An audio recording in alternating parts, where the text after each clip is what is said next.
day. Every time Dick and Harry got something to say. But what they said ain't got no fabric to it. Ye takes and thoughts with dice right through it. It's all about rumors and people feuding. If we're not uplifting, then what we doing? Yeah, they love the culture, yet they trying to wreck it. But are we ready to go hard to protect it? If we don't stand firm, then we're sure to fall. Are you ready to fight this thing and accept the call? Or it's all about dealerships and the mall? Now I'm ready to go for broke like Apostle Paul. I'm charged with the task to keep it real. Moving straight forward, not about to yield. Tackling every subject, yeah, you know the drill. R.I.P. Guru, I bring that mass appeal. Our ancestors stood tall, despite abuse. We got all the tools, so what's our excuse? It's time to show a face and take off the mask. It's something every yay, it's the podcast. It's something every yay, it's the podcast. It's something every yay, it's the podcast. It's something every yay, it's the podcast. It's something every yay, it's the podcast. What it do, what it do, what it do. Welcome to another episode of It's Something Every Yay, the podcast. Get some of this H2O. I am your host, once again, Danye Jones. This is episode 36. And I'm going to tell you something. I'm thankful every time I get another opportunity to give you one. I'm just thankful and grateful to God that He is giving me this opportunity because He didn't have to do it. But those who know me, y'all know our regular routine. Got to do my little housekeeping things real quick. You know how we do. For those, if it's your first time, you must subscribe. You must go to Danye F. Jones on YouTube. The F is key. If you just put Danye Jones, you might see me on somebody else's podcast or just something else. And there's some bootleg Danye Jones out there too. I'm the original. So you got to go to the right joint. When you go, just subscribe. It costs you nothing. Subscribe, like, comment, and share. Definitely do that. Next thing, what I want y'all to do, Love Jones Legacy. Love Jones Legacy. There's the site. It's a virtual mall. www.theparsimonian.com/Love Jones Mall. Now, no, that's not the mall. The mall is the Parsimonia, but the Love Jones Legacy, that's where you need to go. Let me tell y'all something about Love Jones Legacy. Let me see what's going on here. Some very good stuff y'all can get, particularly ladies. Sorry, fellas, ain't got nothing for y'all on this one, but some will be coming soon. Love Jones Legacy. They have pantsuits, dresses, blouses, skirts, bras, shoes, purses, jewelry, you name it, bed sheets, plus sizes, little sizes, where her motto is, you could pay more, but why should you? She has brand new items, pre-loved, mean they're barely used at a very economical price. So that's Love Jones Legacy at the Parsimonia Mall. Definitely go check that out. Next, what I want you guys to do is, I ain't even tell y'all this. So you can also follow me on Instagram, Coach_Jones32. Also on Instagram, Decola_32. People say, why you got two? Some people just reach out to me on the Decola. So it's all love. It's all good. Also, what I need y'all to do, check out my man, Kevin Marshall, More Than a Coach podcast. As coaches, you know, we are more than coaches. And I told him I love his title. He have a lot of great interviews, great insight with coaches, people, but he has branched off doing other things. He has a media company going on right now. He played tunes on Saturday, some good Southern soul. So check it out. And on Sunday, and he come on Thursday nights. He got a very powerful one coming on this Thursday with a Buena Vista High School legend. If you don't know by now, you just got to check him out. He's on all major platforms, Spotify, Apple, YouTube, you name it, he on it. He also has one with his wife, the Mr. and Mrs. Marshall podcast. They come on Sunday nights on YouTube. Now listen, fun group. I mean, they talk about life, love, and relationships. They would tell you they're not marriage experts. They're just a couple that choose to show what they do to fight for their marriage. So definitely check them out. And lastly, my young boy, Taiwan Hamilton Jr. of the Game Changers podcast. He got well over 100 episodes, young brother.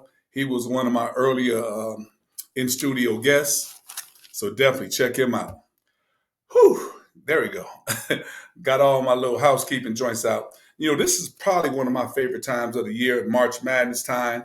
And you know what? Now, when this air, it won't be accurate, but today, exactly, that would be 35 or 36 years ago today, March 18th of 1989. I won the state championship as a player. Yes, BV, Billy Vincent Sag Nasty, stand up. Sean Jackson, give me that thing. Give me that thing. Shoot that thing, yay. You, get off me. Get off me, white boy. You can't guard me. Get off me. Get off me. Get off me. Get off me. Also, yeah, hey, we gonna holler. Hey, man, hey, sometime give your own self some flowers. Reacting to him well, and he's throwing the defense out on him, and he's getting the ball inside to 32, Danye Jones. And I think Danye Jones is going to be a big factor in this game. He's very quick inside. He should be able a little PG Sean. Sean gonna miss this, but hey, check out the team defense though. Look at Sean. Run off and leave him. Catch him. All right, look at Sean. All right, hawk him, Sean. Yep. Where you going? Where you going? Look at the D. Look at the D. Look at the D. Look at the D. Good job. But the help is there. Help is there. Help. Look at the help. Swarm turnover. Look at it. Boy, that defense, Lord have mercy. I'm getting emotional up in this piece. All right. Hey, people thought this was a delay. This was a straight offense. Our rotation. Somebody come high, cut back door. Cut. Oh, white boy trying to overplay me. Woo! Back door. Give it to me, Sean. Pop. Jump stop. Got him, coach. Kill him. Kill him. Kill him. Kill him. And of course, the celebration. Yes. BV, stand up. BV, stand up. All right. Okay, that was a very, very, very some shameless plug, but I do not care. But that's why I love this type of year and this time of year. And our guest tonight is kind of in that realm. We always talk about coaches, we talk about players, hell, we even talk about fans. But very seldom do we talk about the people who facilitate the games, unless it's in a negative light. They get a lot of flack. I'm talking about the stripes. I'm talking about the zebras, the referees. So I'm just going to get this thing started. I'm going to bring on all my guests right now.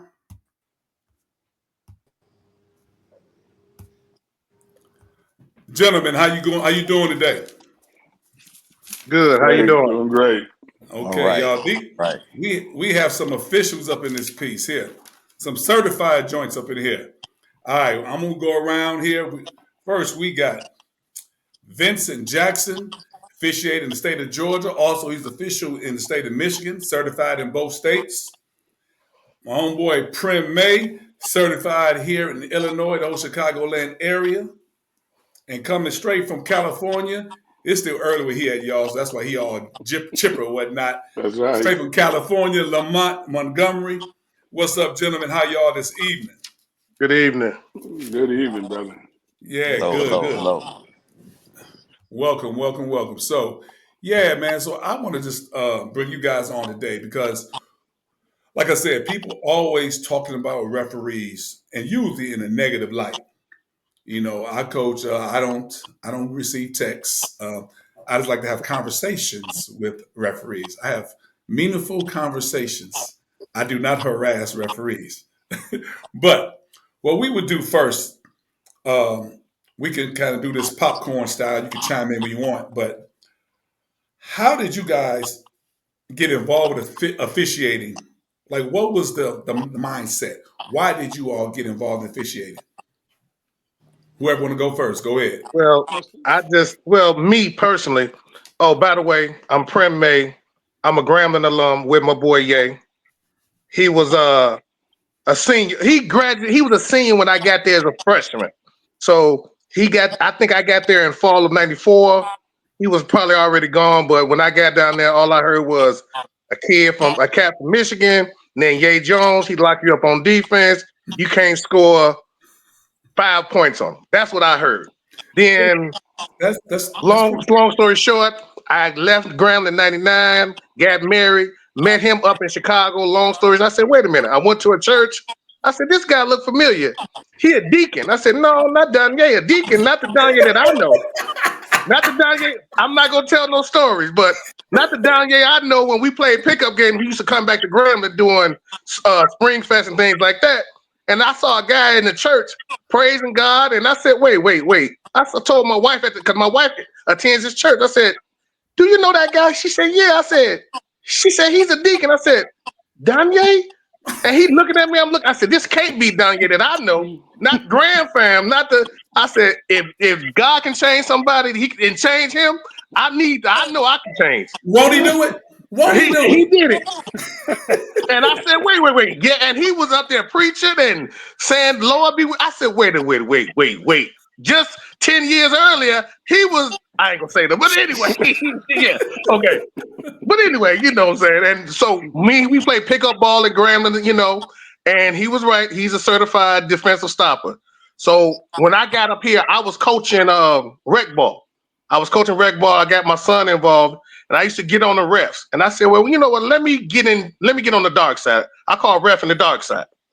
So because I wanted to see it from their perspective, their angles, their views on what they see. Because everything is not a foul. Everything is just a different aspect of the game. So I got in, and they immediately threw me to the wolves. My first game, I did a JV girls Thanksgiving tournament. And when I tell you I was nervous, I think my mechanics was off. I must have called the worst game I ever called in my life. I called fouls and foul. They know me in Illinois. I call all the fouls. I'm the man who called fouls. I keep the game. I dictate the game. You foul, I'm gonna call it. And that's the reason why I got in. I wanted to get it from another aspect, another angle, another viewpoint. Just to see what because the coach go say, oh, he fouled. But I'm gonna say it's not enough to get the foul, or this is not happening, this is not happening. So I got in because I wanted to get to the dark side to see another point of view. Okay. Cool. Pretty much for me, the same thing. I coached. The name is Lamont Montgomery. Unfortunately, I've been knowing this dude my whole life. That's a whole nother story. But I coached high school football in LA for 19 years. And I was sitting there, just like the gentleman just said, I was wanting to see on the other side, see what it looks like, standing with the stripes on and see how they reacted to me. And got into it. I stopped coaching and got into refereeing high school. I got into youth, then the high school, then the junior college, then moved on. And the difference for me was I played football my whole life. And some of the ticky-tack stuff some of the guys were calling and doing, I didn't agree with. Come to find out, once I got into the classes and got into it, 90% of the people that are calling these games have never put a helmet on in their life. And they're going strictly by the rules. Rules are, they're suspect in between. You have your, so I got to sit there and look and I said, wow, this is what's going on. These guys don't understand the game of football. You may have a sweep to the left, but you got a receiver holding on the right and somebody throw a flag. That guy way over here on the other side of the field ain't got nothing to do with this. So why are you interrupting the game over here when the ball is way on the other side of the field? Exactly. Well, those are people who don't understand the game. They're just going strictly by the book. And that's why I got into it. Okay. VJ? Yeah, myself, I got into it. I started out doing intramural basketball in a military game. I was out of the military at the time and playing a little college basketball, and it was a way to get back at some of the cats that was playing against me, so I was easily could throw a tech. You know what I'm saying? So I was able to get back at them, but I took it seriously. That started in around 20. So it's 12 years now. So what was that? 2012 is when I really took it. That's when I started, and then around 2016 I took it seriously after tearing my Achilles tendon. So and yeah, you've been around my family. You grew up and we played basketball. We was point guards. We were quick, and I couldn't get up and down the court like I used to. So in 2016, I started getting real serious about it, going to camps and that kind of stuff like that. And it was another opportunity really to stay in the game and also pass along some of the knowledge that I have, not from a coaching standpoint, but as a player. I was able to be on the court right next to the guys, and I was able to coach, up and coming guys that wanted to listen. So as a ref, you have that ability, to coach on the floor in real time. So that's what got me into it. Wow, yeah, he's right. He has a family of point guards. In fact, the video I showed earlier, the guy that was throwing me rock is his little brother. I mean, even his sisters, family of point guards. And so yeah, that's what's up. So let me ask you guys this. Obviously, you guys are in different states. So, what are some of the requirements for certification in your respective states? Well, in Illinois, you have to take the test every year. Different states is like every 5 years, every 6 years. But Illinois, they require you to take the written test every year. And then you have to take the concussion test every 2 years to get certified. That's in Illinois, a concussion test, where that's a whole different test. You have to understand when someone gets a concussion, the protocol, what you have to do, and things like that. So in Illinois, you have to be certified every year. You can be inactive, but still be a ref. But inactive means you can't do any high school basketball games. You can still be known as a ref, but every year you have to take the written test here in Illinois. You have to pass with 80%. Okay. Same in California. We have a 7-week course that we take in class course. Then at the end of the 7 weeks, we take a test, and like you say, you have to score at least 80% in order to be qualified to get games. Same thing in Texas and Georgia. And the main thing, that the other fellows and myself is knowing the rules. Right. Period. I mean, that's primarily what a good ref is, knowing the rules. And the testing that we take to certify us year after year is just knowing that rule book in and out and having that 80 percentile. It's like that in every state, it seems like, because it's like that in San Antonio and Georgia as well, 85%. But 85% of that rule. But a good ref knows the rules as well as the game. Just like you said, earlier, you're gonna be in one area watching something, but it's not pertaining to the actual game. So to be a ref, you just need to know the rules and always be in position to make that call. And also you have to interpret the rules as well. Yeah. Mm-hmm. Know the rules, you have to interpret it. And you have That's to know key. you have to interpret it. You have to know what you're talking about. And the old ref always told me, even if you don't know, act like you know. Yep. Act like you know. So Act like you got some confidence. So you got to have confidence. So, Coach Danye, if you coaching, you come to me and I tell you, I may not know it, but I'm gonna put it to you so good that you go think that I know it, and I'm gonna let it be known. And I'm gonna go to myself and I'm gonna go to my partner and say, "Hey, is this?" But I'm gonna let you know. But you gonna know that I'm the best ref in Illinois. You gonna know that I'm the best one. I'm interpreted so well. Right. You Right. have to. If you don't, you lose all respect. Yes. Because Once you a lose real respect, coach, you lost everything. a real coach will come behind you and check that rule book. Yes. Yes, sir. Yes, sir. Now, in your states, is there I'm sure it is, but is there a governing body for the officials that handle disputes, maybe misconduct and I mean, is there basically a big brother for referees within your states? Yeah, we do in California. We have a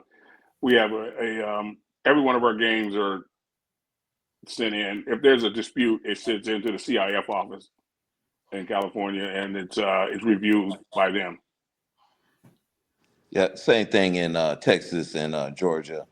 Starts out at your association. You always got somebody watching, but it is a governing body that the high school coaches will go back to, and then they can dispute or uh, uh, overturn some rules in some cases. But you don't see that too often. But yes, they're definitely a governing body in most states. Well, here in Illinois, we have the IHSA. Since I've been a ref, have things been overturned? No. Um, like I said, it's different here in Illinois. All I know is that if a coach has a dispute, they can write a formal complaint and things like that, and then the person who's the assigner or that association will get back to us and say, "Well, Prim, such and such had a dispute on that." And here in Illinois, and Coach Ye can attest to this, it's a grading system. When we ref in Illinois, if I do Don Ye's game in Illinois, he can go back to the website, go to my name, and he can grade me. He can rate me and say, well, how was he on this and how was he on that? And if he rates me bad, it can stop me from moving on to the playoffs and things like that. So here in Illinois, the coaches can rate you. So if I didn't give him a call or he mad at me and he can give me a bad rating because of that. That's how it is in Illinois. And he's like that in California too. Yeah. Like that in California too. After every game, every head coach is supposed to log on and grade the officials. Yeah. Yeah, I haven't filled one out in a long time, but but yeah, I definitely have. Now, okay, I think I talked to you off script up. So, do you guys officiate multiple sports? No, I just do basketball only. Yeah, I only do basketball as well. Volleyball has been an interest. I may try that in the next coming years, but I love basketball. In basketball, I put a lot of time into it. It's not just during the regular high school season. I sometimes follow, the circuit with travel ball teams. The Nike level, the Adidas level. I've been invited to various camps to officiate in those, so it can be year round for me in basketball. Same here. I do a lot of travel ball as well. I do football. I do volleyball. Now you're talking about getting into it. That's the one to get into. Yeah. And I also do softball. Wow. Okay. What's that? What's your strike zone like? It depends. It depends on the game. It depends on what level you're at. Okay. Because you can be there all day if you let them sit there and walk. You can turn Right. you can turn a 2-hour game into 6 hours. Yeah. If each team not swinging the bat, my strike zone is very wide. Okay. It's very wide. You got to swing the bat. Don't get up here and look at it. We're not going to sit here and walk all day. Okay, so I'll let the coaches know. No, wait a minute. Okay, now you let them know prior, or just once you see it starting to develop of them not swinging. Once it starts to develop, you can tell in the first 3 innings if you got a pitcher who can't get across the plate and the coach is telling them not to swing. Mm-hmm. You can tell that in the first couple of innings, and then I'll walk over in between innings. I'll walk over to the coach. Hey, coach, better start swinging the bat. Okay, so yeah, but now when you're called to officiate a game, do you research the teams, particularly if you're not familiar with those teams, or you just go blind and just go ahead and ref? I don't research because I don't want no preconceptions going into the game. That's right. Okay. Good. Yes. I was taught that too. You don't research a team because you research a team. For example, if you research a team and they're aggressive, your mindset is already going in. Mm-hmm. They're an aggressive team, so I'm gonna be quick on the whistle. So I want to go in. But like my man Vince said, I'm a student of the game, so I watch a lot of basketball. I watch a lot of high school basketball, so I already know pretty much what a lot of teams are. But I try not to research a team. That's I try my best not to research a team because you go in with a preconceived notion and it throws you off a lot. You and your partner. Yep. Yeah, I don't. I agree with that as well. There's no reason to go out and sit and scout, teams you officiating against. Now, do you come in contact with, especially if you're doing 3-man, you come in contact with somebody that has ref that game or ref that team before, There you go. then we'll have a conversation in our pregame huddles Yes. on how that may have been played or how that can be managed. We'll talk like that. But going into a game thinking that you're gonna, okay, I know this team, I'm gonna ref it this way. No, you don't want to do that. That's just gonna mess you up. Right, because I've been in situations where teams, particularly like if there were, let's say if a team is playing for the second or the third time, and it was a game where it was potential fisticuffs or whatever, obviously you guys would definitely know that. You guys would just talk about that with as partners. Say, hey, we're gonna start off calling it tight or Shut it whatever. down early. Shut it down. Yeah. Okay, yeah, that's what I'm thinking. Shut it down early, then, because you don't want to be involved. See, as in football, and this is my perspective of football. If I never throw a flag throughout the whole game, that's my perfect game. Yeah. I don't want to be involved in the game. I want the kids to decide the game on the field or the court. That's my perfect game. You get some officials now who think they own the field and own the court, and they want to be involved. I don't want to be involved. Now, unless I have to be. Right. Now, if it's something huge and big and we got to do it, yes, it's going to be there. But I'm the type of guy that let them play ball. Let them play. Because it's all about the kids. They didn't work all week for me to come out here to decide the outcome. Yeah, correct. Same thing in basketball. The first 5 minutes. I would say the first 5 minutes of a game, if you have it blowing the whistle, that's a good flow you got going in that game. You don't want to be that first person coming out and blowing a whistle in that first 30 seconds, and then from there the rest of the guys are going to go. But yeah, you want to manage a game. You definitely want to manage a game. If you see it coming out right off the bat, and we've already talked the guy through hand checks and different stuff like that, then we may start blowing a whistle. But for the most part, it's in the flow of the game. You want to get a good game. We want to, not only our game, but the players. We want to see them play, and that's what everybody else came to see. So, game management is what I would call it. That's in baseball, football. Football, You get that basketball, flow every going. sport. Yep, get that flow going, and we rolling nice. Well, just like you said, if we have a team that's potentially, that played for the third time and going through something, Yeah. I call it at the coin toss at football. I talk to the captains right away. Yep. And I let them know. Absolutely. That's Hey, key. 3, 6, 5, you the leaders on this team, I'm coming to you. If something go down, something happen, I'm coming to you. The other side, I tell them the same thing. Then I go to the coaches. Hey, I explain to your captains what we're gonna have and not gonna have on this field tonight. And Yeah, just go from there. Okay. Okay, now I need some honesty here. Some honest answers here. Some true transparency. Now, a lot of us have played, coached, watched games. We have siblings and kids who played and, everything now. So we all have a philosophy of how we feel about the game, whether it's football, basketball, or just as an athlete. You have your values, your what you believe in terms of sports, your philosophy. Now, you have a value system, so to speak. So when you're officiating, do your philosophy of sports come into play when you're officiating a game? Yes. Okay, how so? Well, me personally, since I'm a student of the game, I'm a ball watcher. That was kind of my handicap. First getting into I ball watch so much, and I'm a defensive person, just like you, Gay. So my philosophy is I'm kind of a ref that allows a little bit more of the physicalness, like for a point guard bringing the ball up. I would allow a little bit more touching or aggressiveness because I feel like a person should be strong with the ball. That's my philosophy. But then you have some coaches say, "Oh, ref, he's pushing, he's hunting, he's touching, he's doing."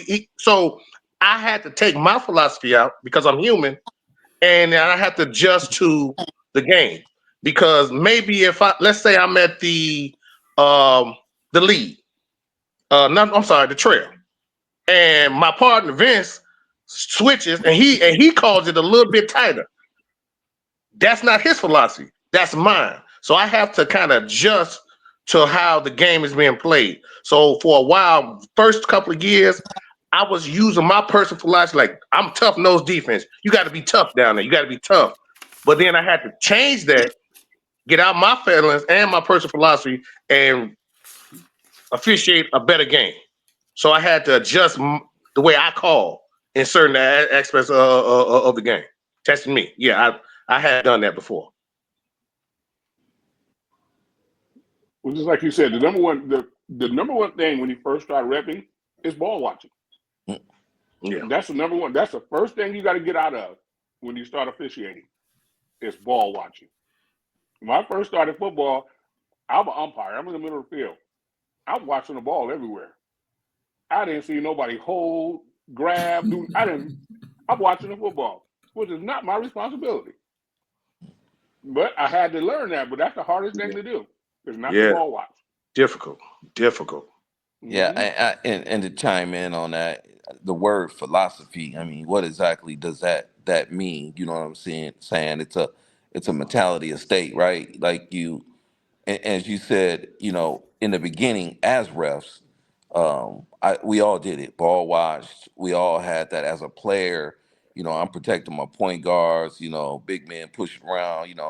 As a player. But I grew out of that over the years, just like they said, reffing with good guys that know the game, that covers their area. Now I'm in my area and I'm covering the area. And as a good ref with a good crew, you adapt, you move along, so that there's no philosophy in it. Now you're in the game. You're actually in the game. You with your guys. You taking care of them. They taking care of you. So there's no mindset. You're just in the game. Interesting. Yeah, I've always I've always wondered that. And 'cause a lot of teams say, hey man, you should be strong there. But like you said, if you got other partners, you have to adjust to how they're calling too. Yeah. Or otherwise the kids or the coach are not gonna know what to do. Yeah. Interesting. Now, do you give some coaches, particularly I don't say I'm gonna say veteran coaches, but do you have I say that word again, philosophy in terms of how much rope you will give a coach in terms of talking too much to you, or you say, hey, no, nobody gonna talk to me crazy, or just do you give some coaches more rope than the others?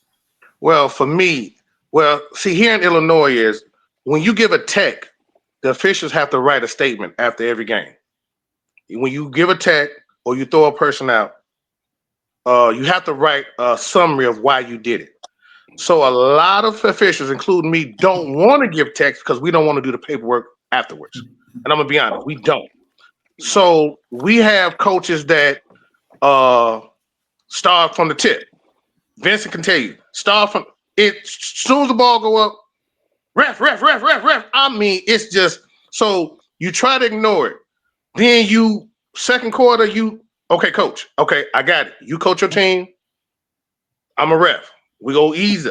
But then they keep going on. I don't give warnings no more. And we allowed that now. We don't have to give warnings anymore yet. We don't. Right now, you don't have to give a warning. It's a new rule. You don't have to give a warning. Some refs still do. I don't. If you steady barking, okay, I'm gonna pop you. Have a seat. We go end this conversation quickly, really, because I don't want to hear it. So that's just me. Because in Illinois, when you give a tech, you have to write stuff, and you know how it is. Yeah, you don't really want to write summaries. If our coach want to Danye games, he say something to me, I tech him. Then I got to write a report on why I tech. Yeah. So it's just the paperwork of it. So a lot of refs allow it. Some refs immune to the talking. And we use a term here in Illinois. Maybe y'all use it, Vince. We call swallow the whistle. Okay, The more you talk, I'm gonna swallow the whistle. Yeah. So I tell a coach, so nobody hear me. I go up to Coach Danye, coach, you keep talking, I'm gonna swallow this whistle. So the more you talk, so I don't want nobody else to hear me. I'm gonna go up to him and I'm gonna say, listen, keep talking. I'm gonna swallow this whistle. You won't get these 50-50 calls no more. Mm-hmm. So that's a lot of time can change up aspect too without having to give a tech. Mm-hmm.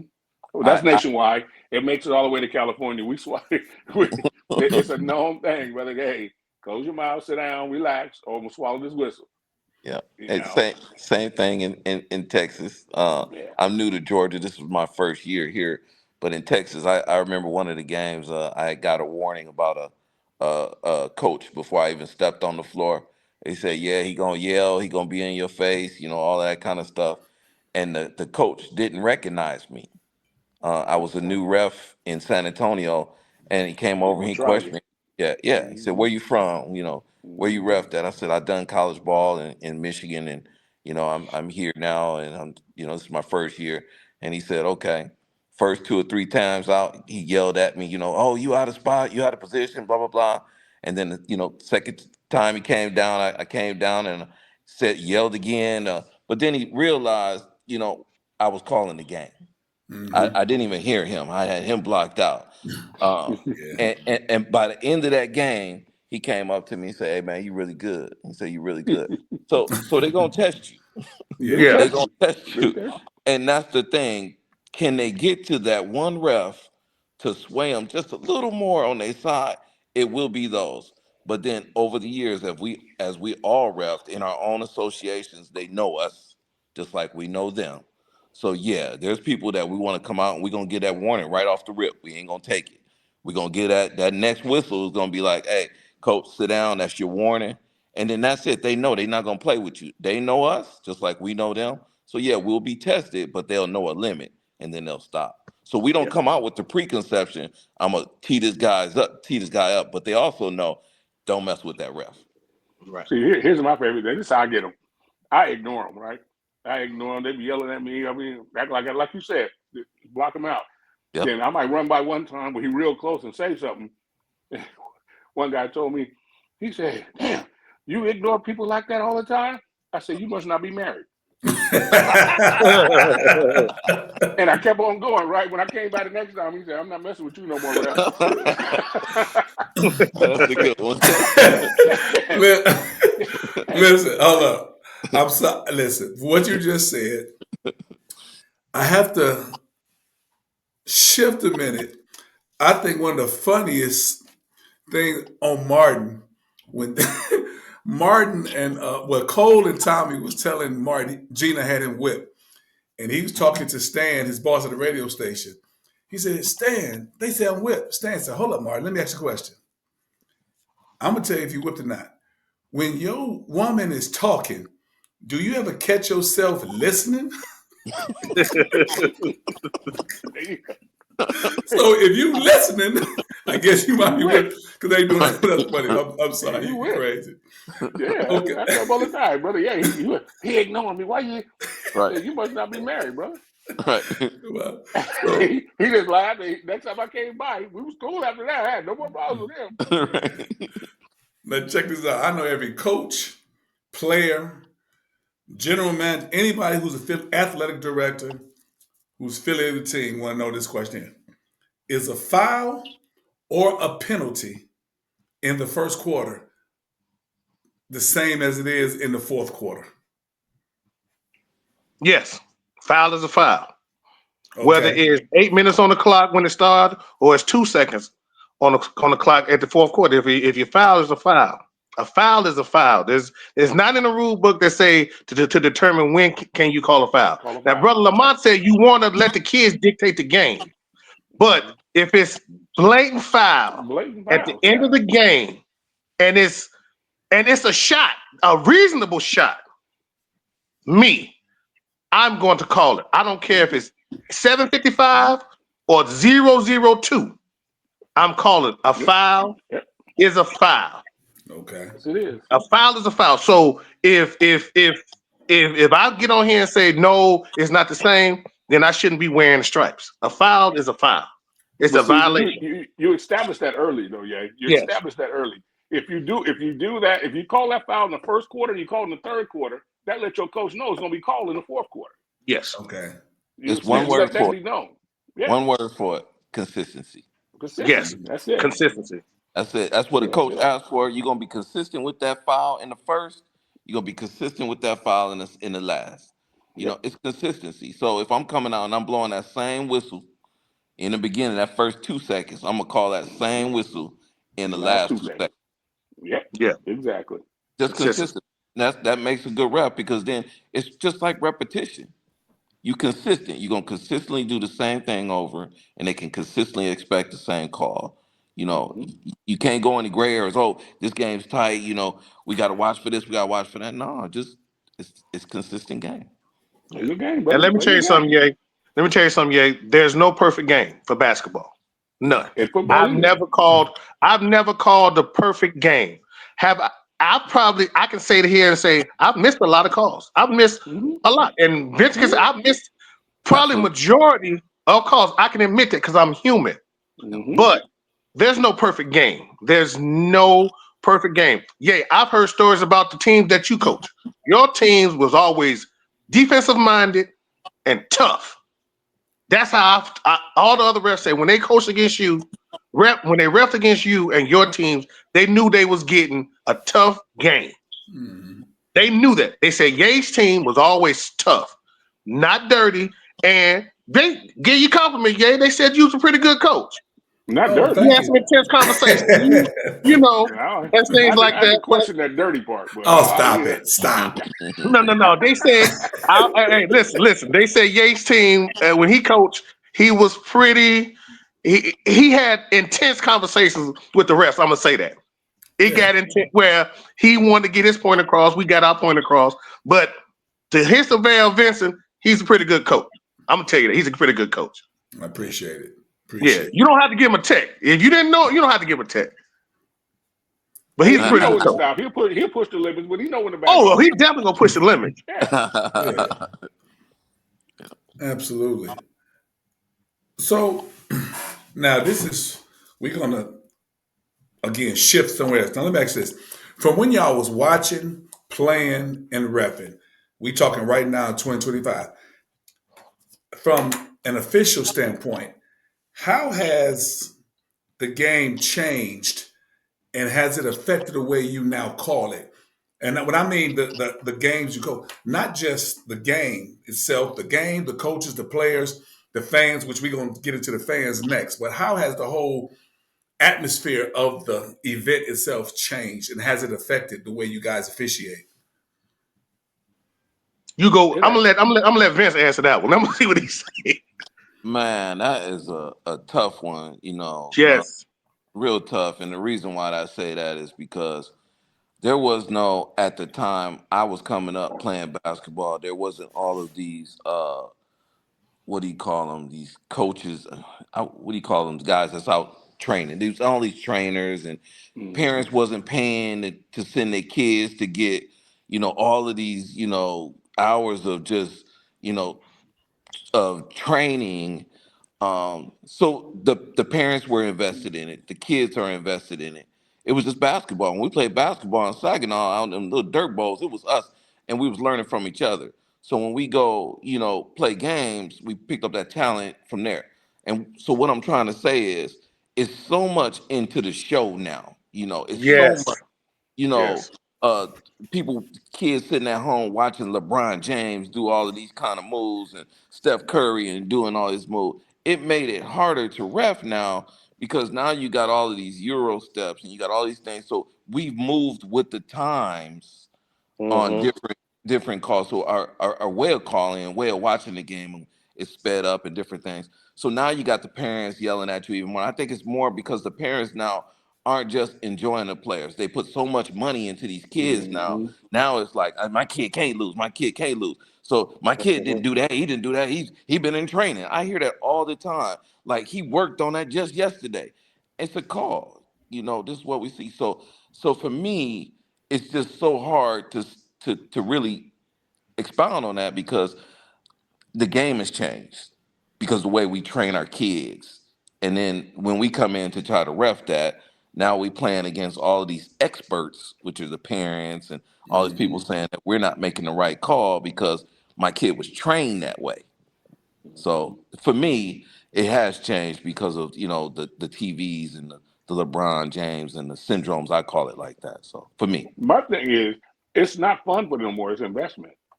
Yeah. Right. exactly. It's an investment. These parents are so involved because it's not fun for the kids no more. It's an investment, and I hate that. It's Let the horrible. kids have fun. It's horrible. That's why I wanted to be on the court next to the kids so I can keep stuff. This is the reason why I made this call.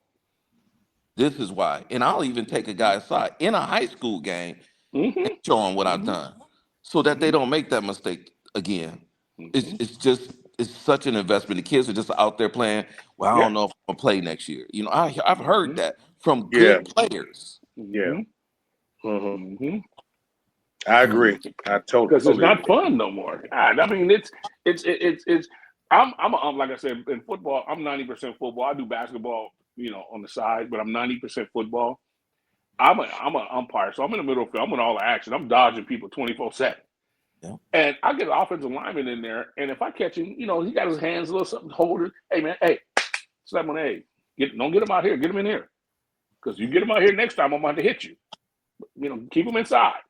I'm not there to throw a flag. I'm not there to do all that. Now, if he grabs and pulls him down and makes a big play, yes, you got to give him a flag. But if he's inside doing this thing, hey man, get your hands inside. You're too far, yards too wide out. Get him inside. Hold on, real quick, Lamont. Like I said, about you're the football guy. Let me ask you this, because of this, not in my notes. I'm just thinking, within the last 10, well, definitely 15 years, but definitely the last 10, the CTE has been a really, really big thing talking about sports. So, from the high school level, I mean, is there a gray area in saying like what is really a legal hit and what I know they definitely have changed some things, but from you being a football player all your life and coming and see how has that transitioned for you Oh, it's now to terrible. say by you being you're a football player. So Yeah. how has that changed? It's difficult for me. It's very difficult because they got this targeting now. I mean, you can call targeting on a running back if he lowers his head going through a hole. I mean, that's how we was taught. We were taught to lower your shoulder, lower your head, get through the hole. Now, if a running back lowers his head and goes through a hole and hits somebody head to head, that's a foul on him. Wow. I don't call that stuff. I'm sorry. You can write me up. You can throw a flag. You can do whatever. You take me up the field. I don't call that. Not on a running back. That's the perfect example right there of how things have changed, on the way we came up and played football, the way we were trained on the field, and the way we coaching now. You know what I'm saying? Yes. Yeah, you come from, Coach Reed, and then you probably coach the same way defensively. That's the way you coach. That was real basketball, and that's the way we're gonna teach our kids. And a real ref is like Lamont. A real ref is gonna take, a guy and say, "Hey, stop! Don't do that, because this is what I'm looking for. This ain't how you do it." A real ref is that's the first person, a real parent is gonna grab at the end of the game. What you say to my son? Because whatever you did, he changed. That's what fulfills me when I ref is when I walk out, I'm fully dressed, I'm out of my uniform, I'm out of those stripes, and they don't They recognize me, recognize you. but then they recognize you and say, "Hey, you said something to my son that changed him, that made him a better player. Thank you." Yeah. That's a ref. Exactly. Exactly. Hey, Prim, you want to chime in on that? Well, it's difficult because it's again, like Vincent said, the parents are so. I'm more so teaching when I'm reffing because I'm out there explaining. Because the coaches, you got the ignorant coaches, you got the ignorant parents, then you got the parents taking the pictures. So I have to explain to a player why I call this call. Listen, you pushing in the back. I don't want to call that pushing the back. I'm gonna give you this warning, but the next time you push him, it's a foul. You can't push in the back. And this is no, and Vincent, you can tell this. When coaches say don't reach, reaching is not a foul. No, it's not. You can reach all you want. And coach is like, ref, he's reaching. He can reach all he wants. Absolutely. As long as he's not affecting the dribble, his progression, as long as he's not doing it. Yep. And when I tell players and I educate them, listen, you're doing this, you stopping this momentum. Okay. So, and then on defense, and I tell defense, you're entitled to this position just like the offensive player. Yep. Don't think the offensive player has more of an advantage than you. You are entitled to this position just like he is. So, Love it. yeah, I'm doing a lot of teaching, Yeah. and I'm a ref. I'm doing a lot of teaching. I'm talking about from first and second grade all the way up to senior. You Yeah. still got to teach them, and then they don't know. So the coach don't tell them. They don't know. So me, I say you don't know. So let me teach you. Well, Yes. that's a violation. Well, how is it a violation? He don't know. You didn't tell him. So Right. let me teach him. Right. Let me teach him and say this is a violation next time. So let's do this different. That's my point. So I do a lot of teaching when I'm repping, and that's fulfilling to me because I'm teaching as I'm repping. You understand what I'm saying, Vince? It's just like wow. I love it. I love it. Yeah. Yeah. Yeah. Well, see, Love Vince it. hit it right on the head too when he said that 90% of these coaches don't know how to coach. Yes. They're watching more LeBron and trying to teach the kid what LeBron doing instead of teaching the right way how to do the game. Yes, sir. And that's the part that hurts the kid so much. Yep. Mm-hmm. They don't know what they're doing. Then they Yes, want to sir. question you when you get on the court. Sir. Right. Yeah. Interesting. Okay, we're almost through, but this is great, man, because this is going to transition this here. Now, this kind of we talked about with the parents. Now, as we know now, fans today are a little bit different now. So, well, first, let me ask before we go. Let me ask you this here: are there any games that you refuse because of maybe a particular area, a particular reputation of fans, or the school or the entity itself has a lack of what they say lack of institutional control? Are there any games that you won't do? I'm not going there because of any of those factors. Yes. In Illinois, Jay, see here, Vince, in Illinois, if you assault a ref, it's a felony here in Illinois. Indiana, it's a misdemeanor. So in Illinois, Oh. if I wear my stripes, I'm covered at the game, before the game, and on my way home. If I have my stripes on. Okay. So in Illinois, it's a felony if I get assaulted. And to answer that question, Yay, it's a lot of places in Illinois. I won't go to, I'm gonna say Thornton on a Friday night, and Thornton playing let's say a Rich Township on a Friday night in Harvey. No, I won't go.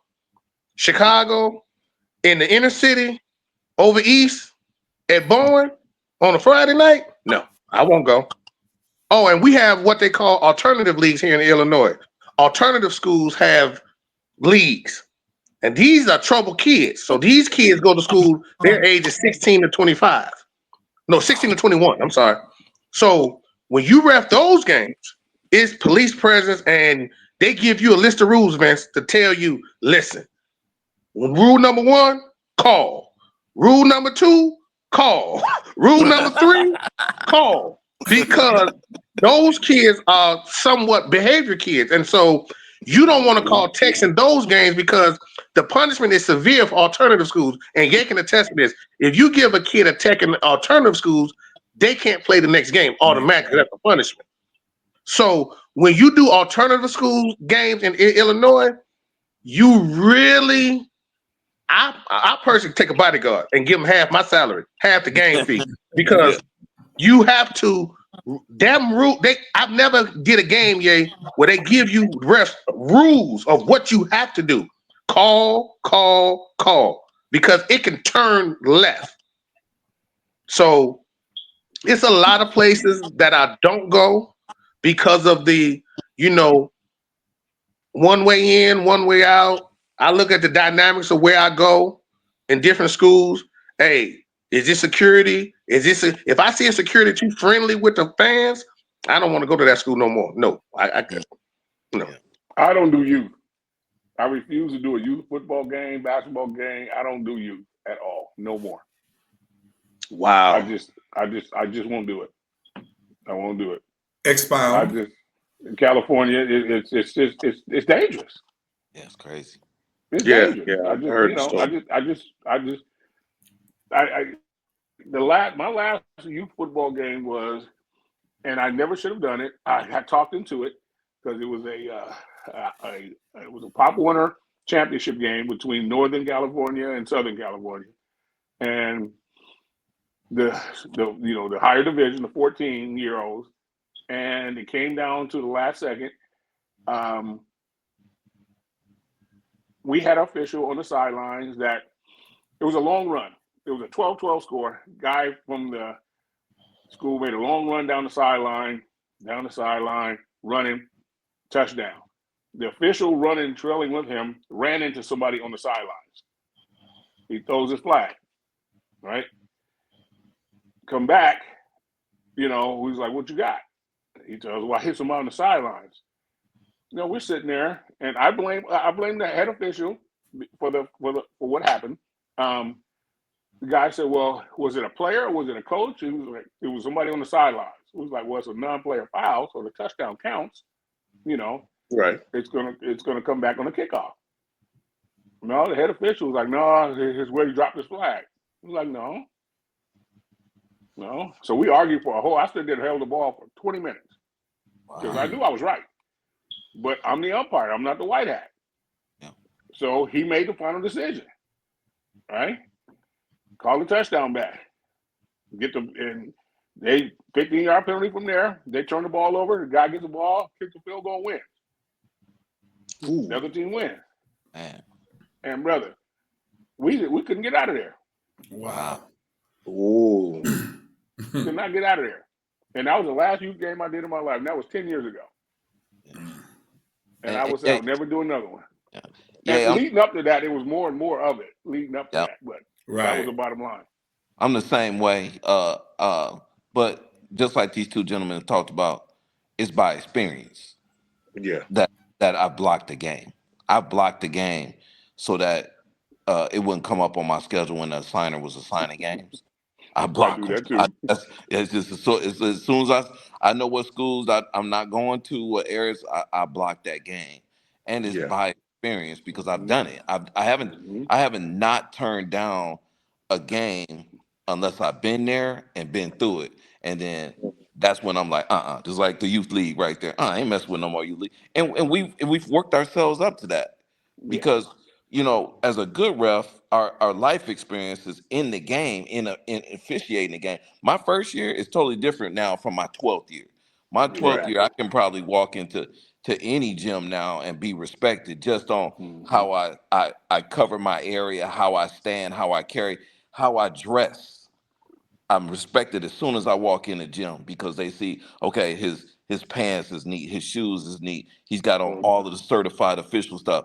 But in my first year, I was coming in and my pants was baggy. Man, I invested in everything that I do. Now you see me, my pants are the right length and my shoes are they tied and I my pants is tucked in. I'm wearing blouses and straps. I look good and that's pride in Polished myself. up shoes, polished up, looking good. Everything, from head to toe. I'm well, my face, everything.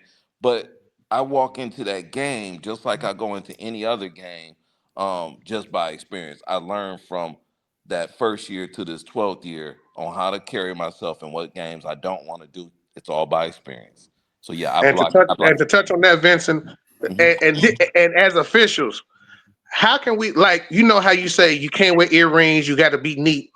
I've seen officials wear earrings. You tell the players to take earrings out. Yep. You want them to be respect the rules, and we as officials coming in there with earrings in, bracelets on, but you tell the player, oh, you can't wear earrings, but you got an earring on.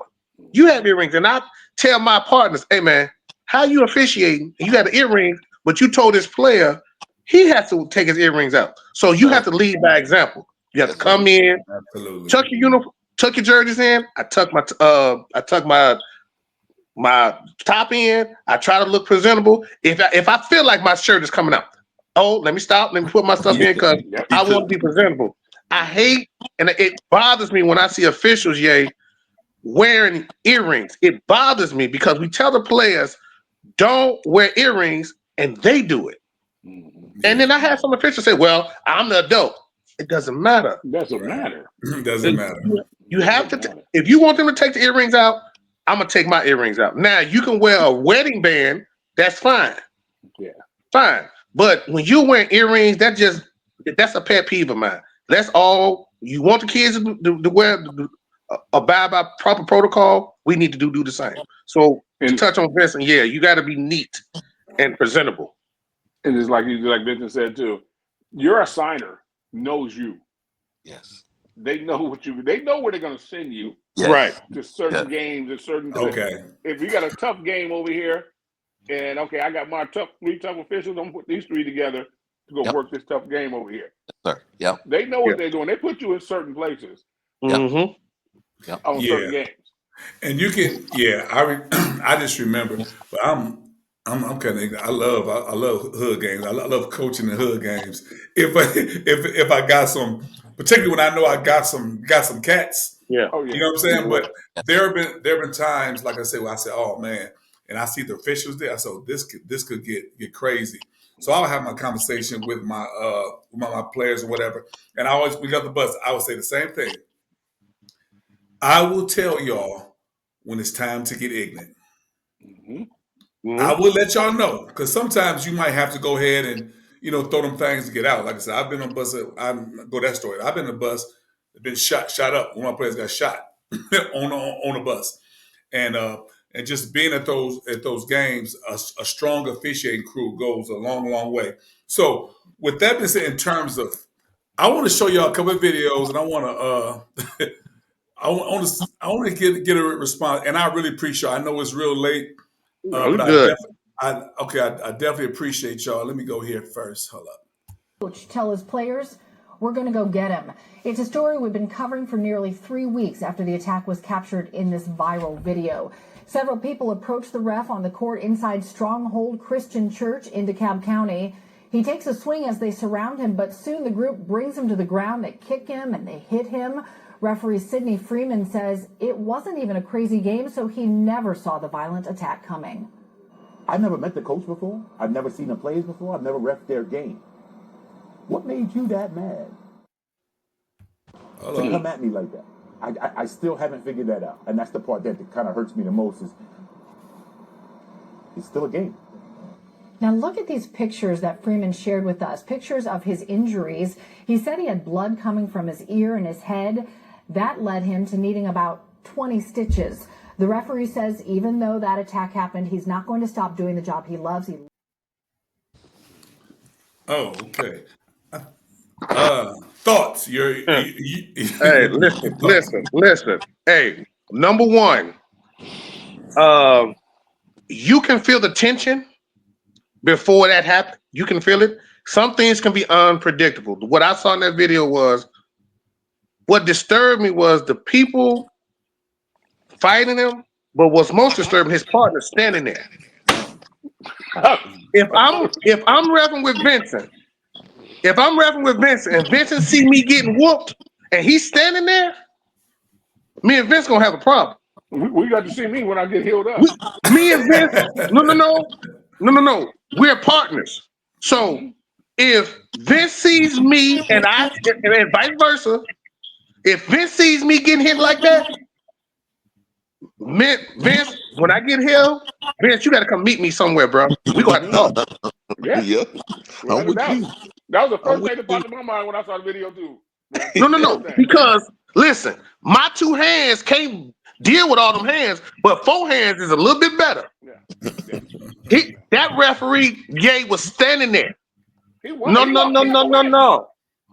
He walked the other way. Vince better help. Lamont, you better help, or we're gonna have a problem. Man, We're gonna have a problem. And then when I see you, me and you gonna have to talk real aggressively. Why did you leave me? Because we're partners. Yeah, they teach us reffing. We're partners. If at the game, we're walking each other to the car. We walk We're walking together. walk in together, we Yep. walk out We together. walk in together, we walk out together. Yes, sir.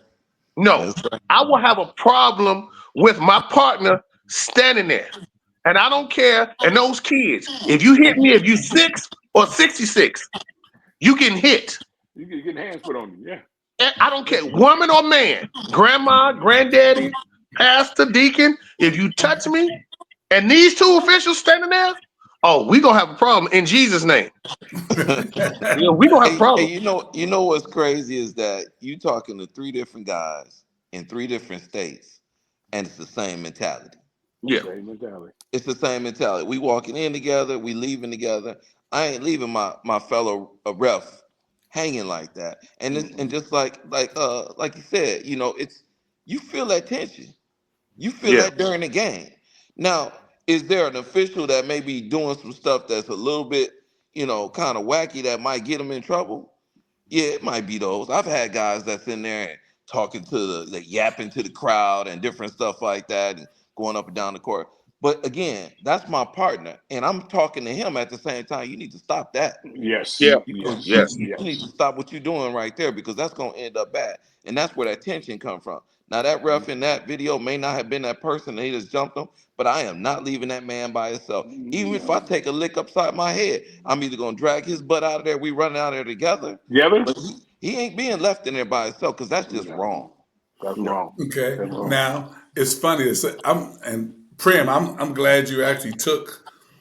I'm glad you took that on, because you know, particularly the south suburb where we at, it's been getting kind of crazy around here. Now this one, okay, I got one especially for you, Lamont. But but Vince, I want you to take a look at this. To express his feelings in a very violent way.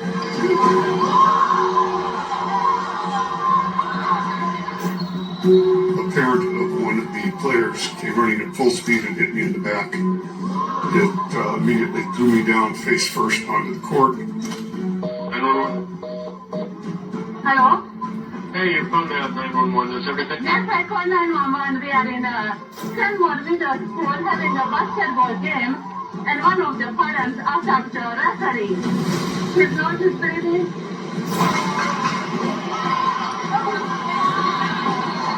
I've got a cut on my nose, bruised my forehead, and my nose started bleeding profusely. 911, what are you recording? The father attacked the referee. Vincent, okay. Obviously, he didn't see that coming. That was a big guy. That was a big guy to hit him when he's in a more of a relaxed state. What are your thoughts? You know what, and I think that took everybody by surprise. No, I know for a fact that took everybody by surprise, because if you notice that the refs were all working together to kind of move, Diffuse the Separate the situation. teams. yeah, everybody else, and then so there was nobody watching. Probably the safest zone it should be, and that's the bench, not the bench, but the where the visitors are. It should not be anybody running out of those bleachers. So that's Right. a total surprise on the blind side for one. And I blame, because of the escalation in this kind of violence that we're having now, I blame the officials at the site. Every site has a site administrator, security, or whatever you got Yes. that's supposed to be managing that crowd. And for this guy in the middle of the game to come to center court, that's uncalled for one, for the parent coming in, and two, for the administrators allowing that. Now, if there was someone, a ref that caught that, and I don't even know why he hit that guy like that, but there's a lot of problems wrong with that, man. And we out there, we're vulnerable, big or small. Yes. We are vulnerable because we're watching each other, we're protecting each other on the court, but who's protecting us if they don't have security on there? That might have been a gym.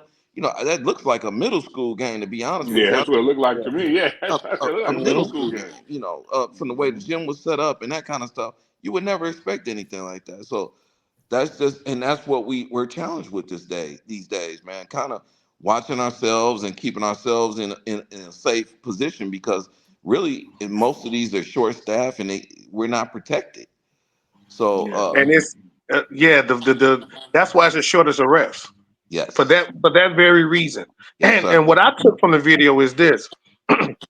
The refs were so focused on that incident. When I ref, I look at my surroundings when it's commotion. I stand in the corner so I can see everything. At that point, you got to look at the kids and make sure they don't do anything. And I'm looking in the crowd. I'm looking around to see somebody coming. If somebody coming, so either if I see somebody coming, I either move my partner out the way, or I gotta bum rush him because I have to look. I'm always observant because these refs can say you never know. It can be a youth game, a girls game. You never know. It can be a fool in that stand that they don't like one call. Right. And it's like, wow. So it's like a split reaction. You always have to be, because if it's a 3-man, that's 6 eyes. Yep. But it's 200-300 people there. Yep. So you have to be aware. It's called court awareness. Not only just court awareness for the players, court awareness for your safety. Because all 3 of us came to that game healthy. We don't want to leave with a busted lip. Right. I messed up. Because listen, there's no insurance plan for refs. No. They don't give you an extra $40 because you got attacked. And then you got to wait on that little check too. So you taking the verbal, we already taking the verbal abuse. We shouldn't have to take the physical abuse about a call. Not we said something, a call, Coach Ye, a call. Yeah, Listen, right. a call. Not they talked about your wife, they talked about your kid. We didn't say how sorry these players are. We ain't said that. We ain't said that. A call, because I didn't call a travel or a foul. Oh, Vincent, have you been called? Hey, I've been threatened more of me being a ref than me being just a. Lamont, what about you? I know you've been threatened. Hey, man, I'm gonna tell you my story. My friend of mine is he runs the middle school division of Compton Unified, right, for sports. And like you said, it's very hard to get people to go to Compton to referee a game. Yeah, Okay? yeah, Very hard. Yes, sir. Yeah. So we've been reffing together for years, and so I'm short. Da, da, da. All right, man, I'm gonna come help you out. I brought my cousin with me, brought a couple people with me, helping run some middle school games. We're doing a game, we going back and forth. Dude, tell me, ref, if you don't make that call again, I'm gonna come down there and beat your ass. Game over. No, I turned around and I looked at him. I said, man, don't wait. Let's get this over with so we can continue the game. Let's not wait. There's no need to wait. Yeah. Let's continue. Let's get this over with. Because I'm scared. I'm scared. Yeah. And when you turn around and confront them like that, they feel like, this referee, leave him alone. Yeah, leave me alone. I'm not. You got to match that energy. Yeah, I'm not the one. Match We that good, energy. brother? You got it all out? Yeah, we good. Okay, let's go. Let's start the game. Okay, now listen. Another great segue. Now, that's fans. Now, Lamont, this here is a present wrapped directly for you. Oh, here we go. This last video here, real quick, is wrapped just for you. School junior defensive end Emmanuel Duran, number 88 at the top of the screen, breaks through the line of scrimmage and tackles far San Juan Alamo's quarterback, but it's ruled a late hit. As the players were separating, Emmanuel Duran apparently exchanged words with the referee and gets another flag. Referee Fred Garcia explained what happened to the crowd. We got 2 fouls on defense. We got a personal foul, hit on the quarterback, number 88, and non-sportsmanlike conduct, number 88 on the defense, has been disqualified. After being ejected from the game, Duran runs back onto the field and straight toward Garcia, colliding with the 58-year-old and sending him to the turf. Players and coaches from both sides rushed the field to get Duran away from the ref and then to take care of Garcia. Garcia would eventually walk off the field under his own power. He was treated for a shoulder injury and appeared to have symptoms of a concussion. Duran was escorted out of the stadium by police. All right, Lamont, have at it. Well, see, number one, correct call. He did everything by protocol. He had to roughen the passer. Then he had the dead ball, unsportsmanlike, and ejected him. Where he made his mistake is he's turned his back to the sideline. Turn his back. Yep. You never do that because as your referee, as the white hat, after you make your call, you have nothing else to do. The umpire and everybody else is marking off the penalties and moving the chains. You're focused on the sidelines. That's where he made his mistake. You never turn your back on anything like that. You always face that sideline as you're going. You always face that team and that player as you're walking up the field. Always. Well, Prem said it best. Court awareness. Surrounding your surroundings. You got two other people taking care of the situation, just like you said, and now you just making sure everything else around you is good. So you absolutely good. Right. You're protecting all the rest of your teammates out there. You're looking at everything, protecting the rest. You know nothing's coming from the other side because the penalty's in their favor. Right. So you're focused on the other side. Yeah. Hey, that sounds good, but after that number 88. He can charge all he wants to. Prince going to get him. Now, the politically correct way, I'm calling the police and I'm crying hurt and I'm pressing charges. Yeah. But the black man in me from Grambling, I'm taking that uniform off right there. I'm getting up and I'm gonna follow him outside. And parents, grandma, I'm getting my lick back. No, that was just too much. Daddy, it's all good. He wasn't aware. You right. But Vincent, Lamont, I'm taking that shirt off. Game is called. I ain't never got to rep another game again. But I'm getting my lick back. No, I don't know. Yeah, no, he definitely getting it now. Yeah, somebody go get it. Yeah, somebody go. I'm going to get Daddy. Yeah. Right. I'm going to get Daddy because Daddy let you get away with that at home. So somebody need to get him. Yeah. Okay. Because any real kid know better. He ain't gonna do nothing like that. So something going on in the house. Yeah. Something going on at home. I gotta go get somebody at the house. You said they said he had to be escorted out. His father should have came on the field if he has one, grabbed it, yanked his butt, and take right, you know what I'm saying? Because Patez Day. Now, hey man, this has been awesome. I'm gonna get y'all out here in this. If you have an experience, I want to ask the question. In your years of officiating, whether it's games, whether it's during certification process, whether you had games in the area, in an area with not too much melanin, have you guys experienced any type of racism in terms of as far as you getting games or just anything in the officiating realm? Have you experienced any racism? Would like to share any situation that you may have come across? Well, I haven't received any racism here in Illinois. In Illinois, and Ye can attest to this, we got a term called gatekeepers here. So, meaning that if Lamont and Vincent are the old school guys who's been around a little bit more, they're the gatekeepers. So they can assign the good games to their friends. So we call them the gatekeepers. Yep. So they'll give me the less attractive games. And because I'm not their buddy drinking buddies, they will give me the less attractive games, but then they'll get a friends who don't come to any recertification, no training, no nothing. They give them all the good games. So we call them, I wouldn't say me personally have not ran into racism, but I ran into gatekeepers here in Illinois by saying I get bumped for their friends here in Illinois. So Vincent can be the assigner, Lamont can be his boy. I want the good game. I got to show up to his camp, Vincent camp, pay him $100 for his camp, because they're going to say, come to my camp, I assign you games, but Lamont don't show up. But Lamont get the good game, but I done paid Vincent my $100 for the training. That's a gatekeeper. That's what I endure. I pay my money to get the training, to get the good games, because I want to get better, but Lamont don't show up. But he's friends with Vincent, but Lamont go get all the premium games, the grade A games. So that's what I endure here in Illinois, the gatekeeper. That's everywhere, brother. We get the same thing here. Wow. Same thing here.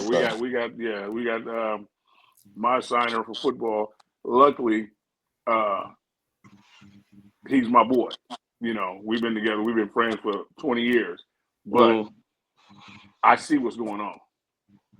You know, I don't accept games like that. I don't do it. Like I tell them all the time, man, take me off that game. I don't want to go over there. Don't do that. Don't put me in your round. I want to be in your little clique. I'm not one of your cliques. We boys and everything. He knows now. No, don't do that to me. But yeah, it happens. For the last 5 state championships, we've had the same 7 guys who go to state. Wow. Haven't rotated nobody. Mm. And that's what you call your gatekeeper. Yeah. Wow. Jesus. So it's everywhere. It's Oof. everywhere. Yeah, I haven't dealt there with the racism.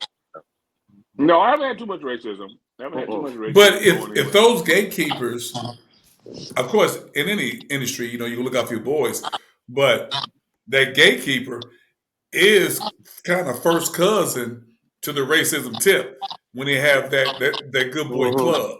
You know what I'm saying? So it's kind of, of course, that's not 100%. And I'm saying, because I tell you something, it's funny how some Anglo-Saxon, they won't listen. Nothing I say. If I say anything along the line, they got something to say. Well, I'm still here and I'm still saying it, so holler at me. But okay, but Vince, you experienced anything in the racism realm? Absolutely. So just the 2 years I reffed in San Antonio, Texas, I didn't know the assigners in Texas, they can request certain refs to ref certain games. The schools can. They can call a signer and say, hey, we had trouble with, such and such last time. I'd like to request this. But I noticed that when I first started in San Antonio, they were sending me out, 30, 40 miles to ref some of the schools that the other guys didn't like. And, they either the all black schools or the Hispanic schools or something, the lower end type schools.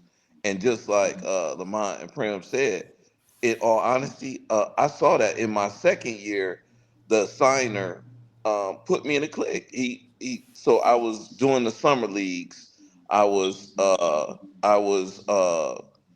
training up the new refs that was coming in, and then I was in all the inner city big white school games where where you walk in, they coming to carry your bag in for you, getting escorted to the locker room. You got drinks, you got sandwiches, you got all kind of stuff sitting in there compared to the school. So yeah, I seen it, and I didn't think it was schools like that in San Antonio, Texas. I just thought we had 2 associations there.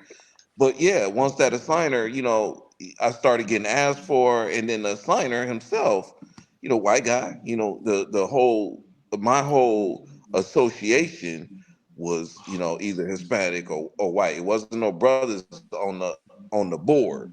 They was just sending people, wherever. And then the older white guys, they was getting real nice games and, easy. They walk here, they out in an hour, 15 minutes. And I'm going to a game where I gotta call it technical, and I'm blowing my whistle all the time. Yeah, so absolutely, you see that, and just like Lamont said, if you in the clique, you're gonna get them good games. If you're not in the clique, you're gonna be sent out where you feel like you spending more money and time at a game, than you should be. Yeah, you should be. Average high school game, man, is an hour 10, hour 15 minutes max. That's probably because you ain't blowing your whistle. But now when you go into a game and you have to actually manage the game, it's an hour and a half. And that 15 minutes makes a difference. Yeah, 2 hours for a game. Because you got 30, 40 texts. I mean, not texts, but fouls. You got to blow your whistle. And that's because they putting you outside, outside at some, game where they can't play ball. First of all, they putting you with inexperienced refs who getting yelled at. The newbies, you getting all of the crap that don't nobody want. So yeah, I experienced that in San Antonio, but it took me being around again and people seeing me. In that second year, it changed, and it was light and day. It was easy, And did I cry about it? In my second year, yeah, I did. In all honesty, I kind of fought back because it was newer refs that was like, "How you getting these games?" I'm like, well, I've ref for 10 years already. Just because I'm new in this association don't mean that I don't know what I'm doing. But when you new in the association, I should be doing these. I've been in association 2 years. I said, well, let's go out and ref. You ain't no good. Yeah. Yeah, right. And that's what happened. Let you know you ain't no good. Yeah, they get Oh, out yeah. there, they still ball watching, they blowing, they getting it, they talking to coaches. I hate when a ref talks to a coach and not talk to a coach. And what I mean by that is they spending more time over talking to the coach in the game. Then again, And then yes. yeah, Yeah. yeah. Oh, I hate And that. that's not a good ref. Just like Lamont said, I don't hear you, but I hear you. If it's a Yeah. pertinent question that I need to that I need to answer or address, I'm going to address it. But I'm keeping moving. Yeah. I'm not going to sit there every trip up the game. We talking. And it's a bad look, particularly if you're spending a lot of time with just one coach, too. Yes. Yeah. Because then it gives perception that, you know, Yes. hey, this coach has his ear now. You know what I'm Yes. saying? So that's the thing. Yeah, just Let on me that can tip. I ask one question real quick? Go There? ahead. With you Go ahead. guys here. Now, my philosophy is, and me and Jay have had this argument plenty of times. I don't talk to other. I only talk to the head coach. Yes. I don't talk to nobody else. Yes. Yeah. Mm-hmm. Okay, I just True. want to make I don't want to hear from your assistant, dog. Don't say nothing to me. I Yeah. don't want to hear nothing you got to say. Yeah. And let me ask y'all something. Since I've been a rep, and I have a son that plays basketball, when I go as a parent and I sit at the games, the parents be like, the refs is bad, Prim. I'm like, no, the refs are not bad. Oh, you just saying that because you one of them. I said, well, tonight I'm a parent. Tonight I'm a parent. So I have a different outlook. Since I've been a ref, honestly, when I go to games, in my mind, that ref wasn't bad. I said because he wasn't bad. I said because he put y'all at the free throw line 12 times. Y'all missed 11 free throws. So is that the bad ref or y'all the bad team? Yeah. So me being a ref, now that I go to games, I watch my son. Is there some refs some calls that shaky every game? Yeah, it's gonna be some calls shaky every game. Absolutely. So, but me as a parent, I sit there and even my son's school, the parents, you just taking up for the refs. I'm not taking up for the refs. My son's team missed 30 free throws. So whose fault is that? Yeah. My son's or the refs? And pretty much the refs know me, and like I tell my son, you should know better because I'm a ref. You should know what you should and should do. So I go to the games now, and I don't critique the refs like I used to when I wasn't a ref, because they may miss a call, they may miss 10 calls, they may miss 20 calls, they may miss. So as a parent now, I have a strong value of respect for officials. I sit there as a parent and I just be like, okay, move on. They didn't call. Vincent didn't call. It's no sense of arguing with Vincent about a call. The play is over. Just The play's go. over. It's a play on. My suggestion last year was they need to have a 1 week course for all head coaches. Yes. Just sit in on referee meetings. Yes. That was I've been trying to get that done for years. Yeah. 1 week. Yeah. 1 week of play. Yeah. And see what has happened, and I'm gonna preface this by saying, if I'm not talking about you, ever see this, then I'm not talking about you. So you shouldn't be offended. What I have found, particularly in CPS, Chicago Public Schools, whereas in the suburbs, not where they've changed that some, but it used to be you pretty much had to be a teacher, someone certified to coach. Where in the city, where it used to be, where if you could pass a criminal background, you know that. So, but although there are now people in the suburbs, they have coaches. Got some great coaches out here in the south suburbs that aren't teachers. But I think when you're investors, I used to have on my board, children are my business. And if your investment is in kids, you're gonna really try to do right because you want to be that example. But everyone want to make things about them. But I learned about the referee thing in terms of the gatekeepers and stuff. My very first year, I didn't know at the time. This one guy, he was assigned to all the games, and I had one game. I had a whole black crew.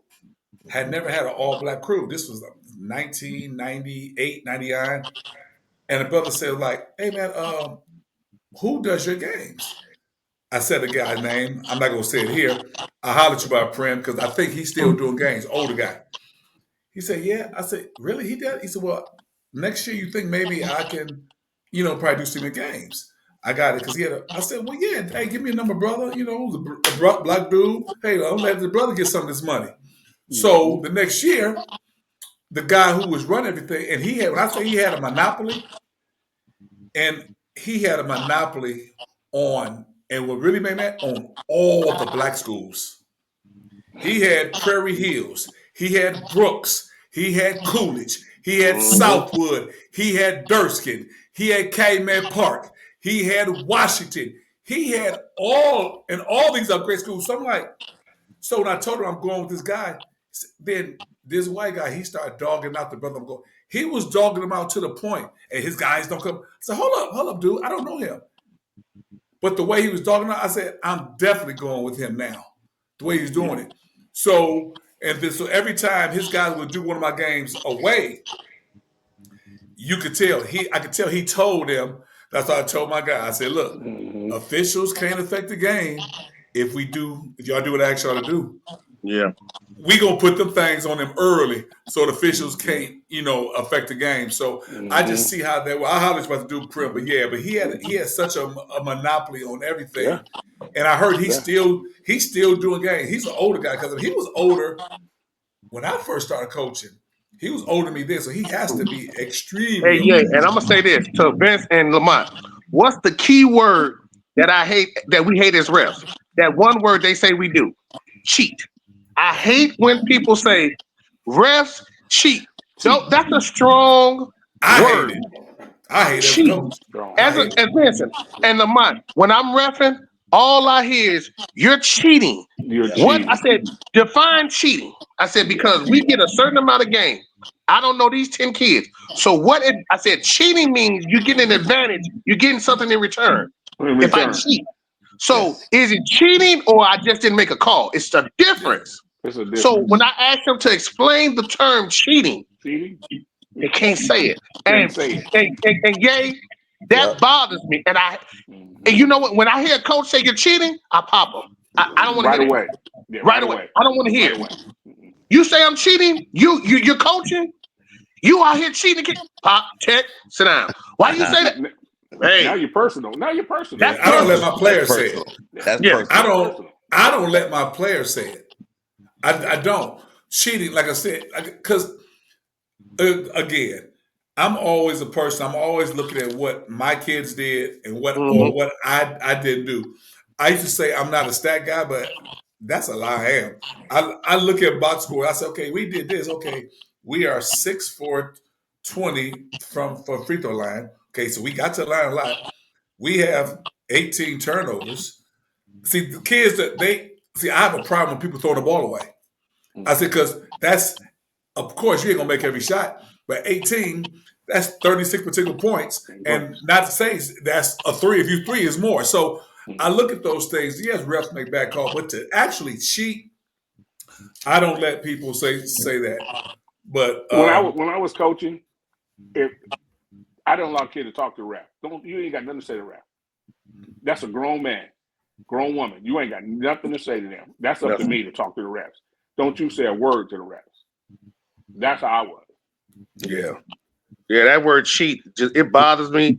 And they use it so loosely. Right. They use it loosely. And then another term they use. I don't even know you, brother. I don't know nobody out here. So who for? Hey, another term they use: the ball don't lie. Oh my God, that's a new thing. The ball don't lie. Rasheed Wallace. I pop them too. You can't say the ball don't. Okay, all right. That just, and it's a funny thing, the kids saying you try to teach them, don't say it because that's unsportsmanlike. You can get a tech for that. They don't understand it. And coaches, like you said, like Lamont said, they need to take a class, because if you even say the ball don't lie, you can get a tech for that. So, but it's interesting. Every year, guys, I say I'm not gonna do it no more. Then something brings me back. Every year. Yeah. And I want to say this, guys. We're going to end it, but I'm going to say this. Don't think, and what I've heard tonight, and I wasn't even thinking this was going to be one of the outcomes, but what I found out tonight, we have listened to 3 teachers. Mm-hmm.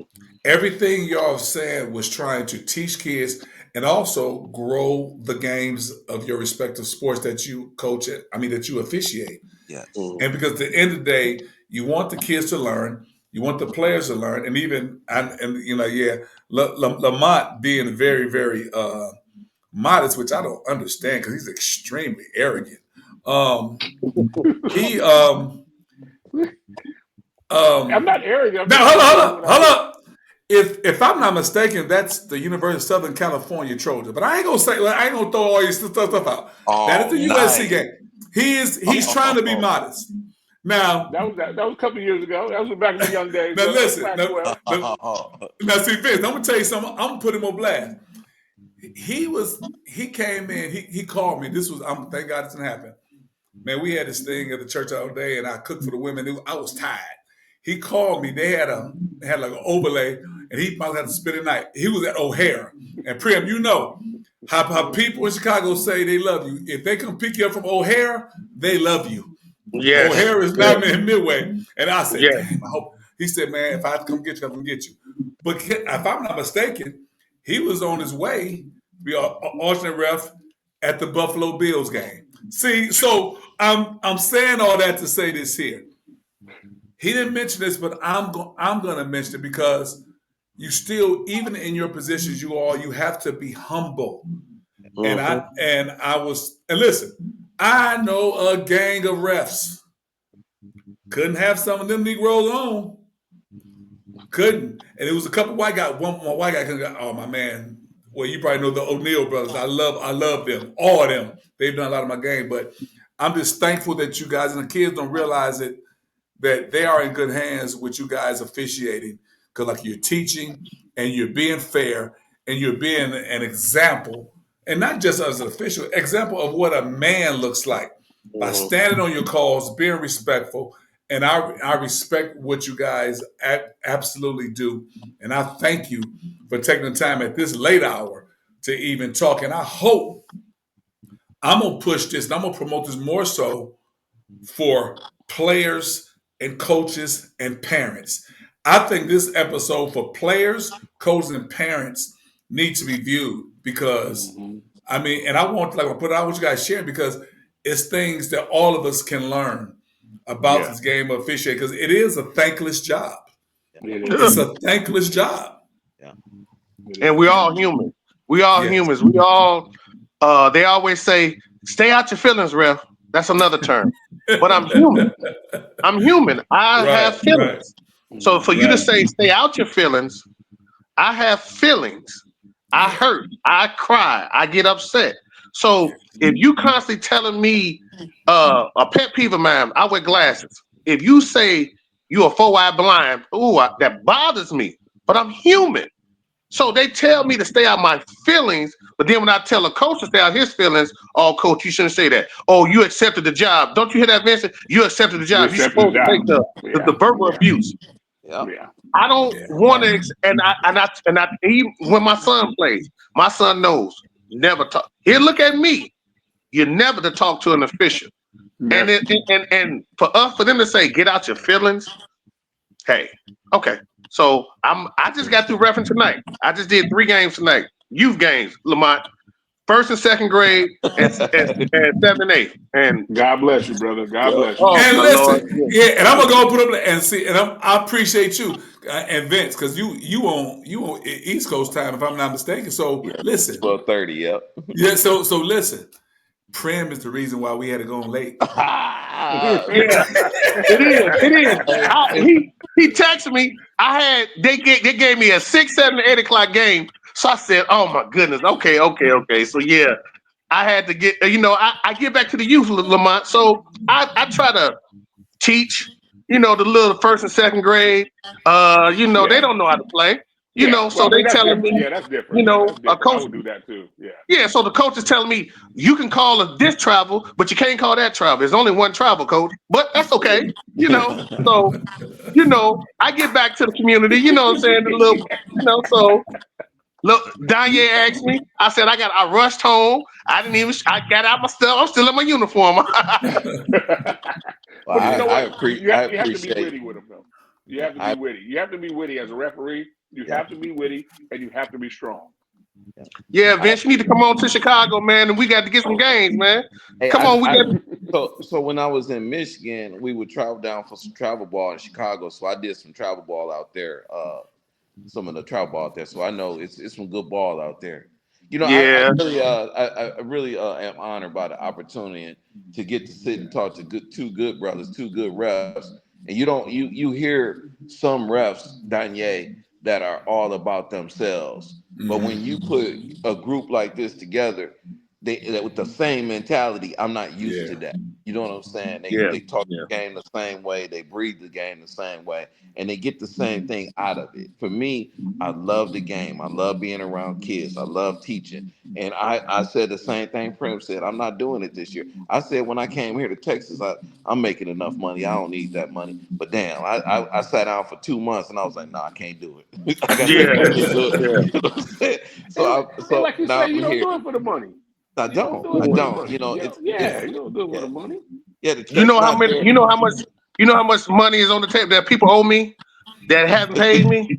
That's exactly what I was gonna say. Yeah. The money Listen, don't come. Danye, The money don't come in, but we still go back and do that same Danye, if I wasn't a Jesus man, a Christian, I named some names who owe me some money. Okay, hey, money on the table because these assigners be taking money off the top and giving. That's another story for another day. But if you want to talk about people owe you some money, refereeing, man, having to wait 2-3 months for a check for $50. Oh, man, listen, man. Hey, I get it, man. And I said I'm honored and appreciative because, like Prim, you know, we share Chicago, we share Grambling. VJ, we share Sag Nasty and Jackson. And you know Sarah Jackson, your mama, that was my man, I just come home. I just come to school. I come pick up Sean or something. She asked me, have I joined the church down there in Grambling yet? You know what I'm saying? and Lamar, you know what it is, that month spunk blood. Yes, sir. Your dad and my mom was so, man. It's a great camaraderie. You know, I hope you guys, if y'all need training information, let me out. I would love to, man. Because I think y'all should stay connected. For sure. And I'm actually thankful that this happened. And I do think this wasn't a coincidence. I think it was God's providence. Because I think all of you have a great thing for this game and just for this world as a strong black man. So I thank you all. Thank you all for spending this amount of time. And much love to y'all, man. Anything I can do, man, y'all definitely holler at me. And, you know, if y'all having the shy, y'all know what it is. And prayer, we're gonna have to look up. We right here, man. We ain't went out of nothing, dog. We gonna have to link up. Oh yeah, we definitely got to link up, man. You know what I'm saying? I got to come to the church one Sunday, man. You know I got to do it. Yes, sir. Definitely do that. Yeah. So it's good to meet you, brother Vincent and brother Lamont. Hey, man, pleasure, y'all have a good one, man. I'm gonna get y'all information from Ye, man. We gonna keep in touch. Yeah. Okay, brother. All right, now. All right. Much love to y'all. Appreciate y'all. All right. I'll see you tomorrow. Yes, sir. All right. Peace. Hey, thank y'all. This was an awesome show. And coaches, parents, players. Of course, we want our kids to do well in sports, but we could not have games without officials. It'll just be a glorified pickup game. And we have to be thankful, respectful, and realize they have a job to do too. Obviously, it's bad officials, like it's bad teachers, it's bad police officers, it's bad singers, it's bad in everything. But there's a lot of good in this realm. So, but check it out. Much love to y'all. It's Something Every Day, the podcast. Y'all know what it is. Continue to subscribe, like, share, do all those things. We rolling. And for those who've been rolling with me, keep rolling with me. Stick with a brother. I'm going to keep bringing you content. And because I think the stuff I care about, I think there are people out there that care about it too. And if you don't know you care about it, you're gone. So much love to y'all. Catch me this Friday with my Friday Fable. You know how we do. Don't know what it's going to be about. But you know it's going to be something. Much love.